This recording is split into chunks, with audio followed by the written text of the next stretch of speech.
The first command every visitor heard in the Sapphire Court was simple. Kneel before the throne. Admirals knelt, kings knelt. Conquered warlords knelt with their crowns locked in imperial vaults. So when the human envoy crossed the mirror floor and remained standing, the palace seemed to forget how to breathe.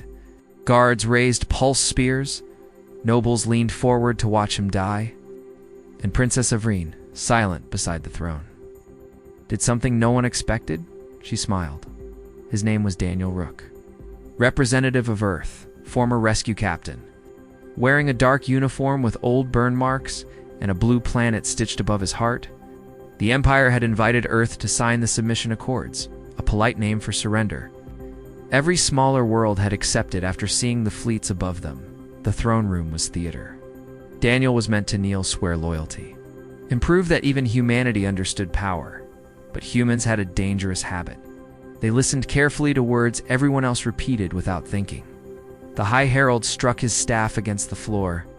Envoy of Earth, kneel before the eternal throne.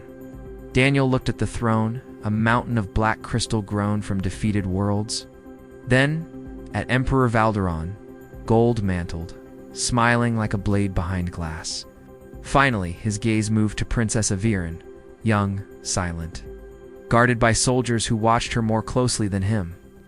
Daniel noticed the bruise beneath one silver bracelet, and the way her smile had been trained out of her except for this forbidden moment. "I kneel to the wounded," Daniel said. "I kneel beside the dying. I kneel when I lift a child from rubble. I do not kneel to furniture," the court erupted. But the princess lowered her eyes to hide the brightness in them. Valderon raised one hand and silence returned. "Earthborn," he said. "Empires are built on obedience," Daniel answered. "That explains why yours needs so many guards." The emperor laughed softly, pretending amusement because anger would admit injury. "You think defiance is courage, human?" Daniel shook his head. "No. Courage is knowing fear is correct and moving anyway. Defiance is just what it looks like from the throne." That was the first crack, not in the crystal floor, but in the lie that everyone loved the Empire. Valderon gestured to the Accords, a silver document floating between them. "Sin, kneel, and Earth keeps its oceans. Refuse, and your world learns the price of pride." Daniel stepped closer, every spear tracking his chest. He simply placed a recorder on the floor. From it came voices, miners from Akaros, farmers from Loom, prisoners from the Ash Moons, children speaking about taxes, raids, missing parents, empty skies. The court shifted, because the suffering had been named aloud in a room designed to silence it.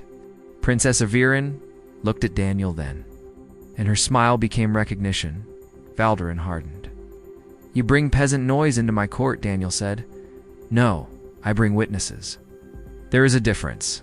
The emperor leaned forward, and Princess Avrine finally spoke. "Father, let him finish." The court turned as if a statue had screamed. Valderon's hand tightened on the throne arm. "You forget yourself, daughter." Avrine looked afraid for half a heartbeat. Then Daniel met her eyes, only reminding her that standing was possible. The second crack sounded inside the princess herself, and this one no emperor could repair. Valderon ordered. Daniel seized. 3 guards surged forward. Daniel moved with practiced restraint. He did not kill, he redirected. A wrist turned, a spear buried in the floor. A shoulder checked against armor. A boot hooked behind a knee. Each movement small, efficient, humiliating. The court expected savage human violence. Instead, they saw discipline when the 4th guard raised a charged blade toward Daniel's back. Avrine stepped down from the dais and shouted, "Stop!" The blade froze. Because imperial law still recognized her voice, Avrine walked past her father, past the nobles who measured her worth in alliances, past the ministers who fed her speeches she never believed, and stood beside the human who had refused the posture she had been forced to live in. Valderon rose. "Daughter, return to your place." She looked at the throne, then at Daniel, then at the guards and said, "My place is not a step below cruelty." No choir sang, no prophecy opened in fire, but every servant remembered that sentence forever. Valderon reached for the control crystal that commanded palace defense drones. Daniel saw the movement and knew he was too far away. Avreen was not. She struck the crystal from her father's hand with the edge of her bracelet. The same bracelet that had hidden the bruise, it shattered across the floor. Drones flickered without orders, and for one perfect second, the Empire was only an old man reaching for power he had dropped. Commander Serix lowered his spear first. Then another guard followed, then another, not all, but enough for history to choose a direction. Valderin shouted, "Treason!" Daniel answered, "No. Treason is what rulers call loyalty when it stops serving them." Avreen lifted the recorder, and her voice carried through open broadcast channels. "Citizens of the Empire, hear the witnesses. Hear what was done in our name. Hear what ends today." That was when the throne lost its greatest weapon. Not fleets, not laws, but the silence of those forced to kneel. By nightfall, the Sapphire Court was surrounded, not by invaders, but by its own people. Soldiers refused orders to fire, workers sealed weapon vaults, and Earth ships held position above the capital, not attacking, only watching. Daniel stood with Aviran on the balcony as the crowd chanted names from the recorder. Not slogans, names, because humans had taught them the oldest rebellion. A person is harder to erase once their name has entered another mouth. Avreen asked why he had risked Earth for strangers, Daniel said. Because someone once stood for us when we were small, and humans are terrible at forgetting debts like that. She looked toward the empty throne behind them. "I smiled when you refused to kneel." She admitted because, for the first time, "I saw someone disobey without becoming cruel."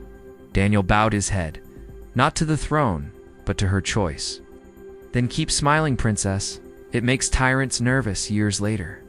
Children learned that the fall of the eternal throne began with one human standing where every empire expected knees, and one princess smiling because she finally understood. Power can force a body downward, but it cannot command a soul to lower itself. And once one person stands, others remember they have spines too.